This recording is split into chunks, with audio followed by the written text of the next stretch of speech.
What if the strongest thing in the meadow wasn't brick or stone, but a recipe? In a sunny meadow stitched to a cheerful forest lived a mother pig and her 3 little geniuses, Percy, painter and daydreamer, who saw the world in swirls of light; Penelope, practical baker who could make bread behave; Pip, the youngest, a tinkerer whose pockets clinked with tiny tools. "Time to build your own homes," said Mother. "Strong walls, warm hearth, well-stocked pantry." She tapped each nose. "And a plan for trouble before trouble knocks." Percy nodded, already staring at the sky. He raised a house of straw in one golden afternoon. Sunlight poured through the walls like lemonade through a sieve. "Perfect," he sighed. "It glows." Penelope took 3 days and a checklist. She wove a house of sticks tight as a recipe card and hung a wreath that smelled like clean mornings. "Strong and sensible," she approved. Pip rolled up his sleeves, drew diagrams in the dirt, and built all week. Stone, clay, mortar, brick, a chimney, like a promise. "There," he said, patting the lintel. "Forever." Peace lasted exactly until Walter showed up. Not big, not bad, just grumpy. A wolf whose stomach had opinions, loud ones. He complained the way some folks hum. He reached Percy's straw house first and, politely, knocked. Little pig," Walter called. "I'm simply starving. Also, those walls look like they would lose an argument with a sneeze. I could blow them over for a quick snack." Percy peeked out the luminous straw window. "Oh dear, please don't, Mr. Walter. But if you're truly hungry, my sister Penelope is a magnificent baker, far tastier than, anything else on your mind." Walter's stomach answered for him. "Fine," he grumped, "but if she disappoints me, I'm coming back." He trotted to Penelope's door. Knock, knock. Little pig, your brother promised pastries. I accept." Penelope appeared in a flour-dusted apron, eyebrows kind. "Look at you. That poor belly sounds like thunder in a jar. Don't eat a crumb until you settle your digestion." Walter blinked. "Settle my digestion?" "I have just the thing." She produced a palm-sized disc of oat and kindness. "A super-strength digestion cookie, my own secret recipe, 10 minutes to brand new, then you can enjoy a proper feast." Walter, surprised by generosity, gobbled it in 2 bites. "Thank you, that was..." Gurgle. That was..." He froze. Eyes widened. Oh my, I must be going now." He waddled into the trees with the urgency of a letter marked Express.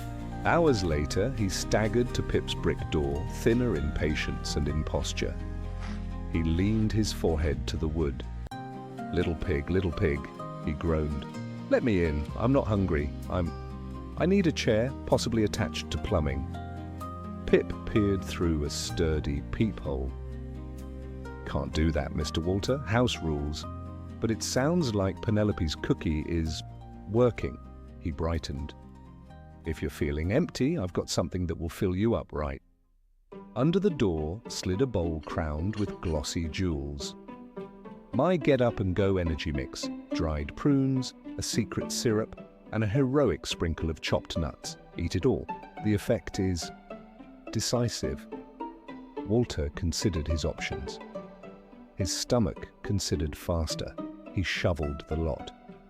"Delicious," he declared. "Sweet, powerful. I feel..." 10 seconds passed.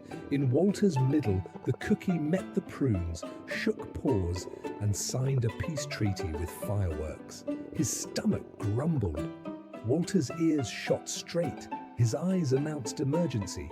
He clutched his midsection like a wolf hugging a hot pumpkin. I have to go," he squeaked, an octave higher than nature intended. "I have to go right now!" He didn't walk. He launched, a grey streak seeking the most distant, dignified, decidedly private outhouse the forest could offer. From the safe brightness of Pip's brick window, 3 little pigs watched the tree line sway in Walter's wake. Percy whispered, "Do you think he'll—" Penelope said, "Oh, yes." Pip checked a stopwatch. 3, 2, 1. Somewhere deep in the woods, a small wooden door slammed. Peace returned to the meadow like a curtain gliding down. They did not hear from Walter for a long, contemplative while.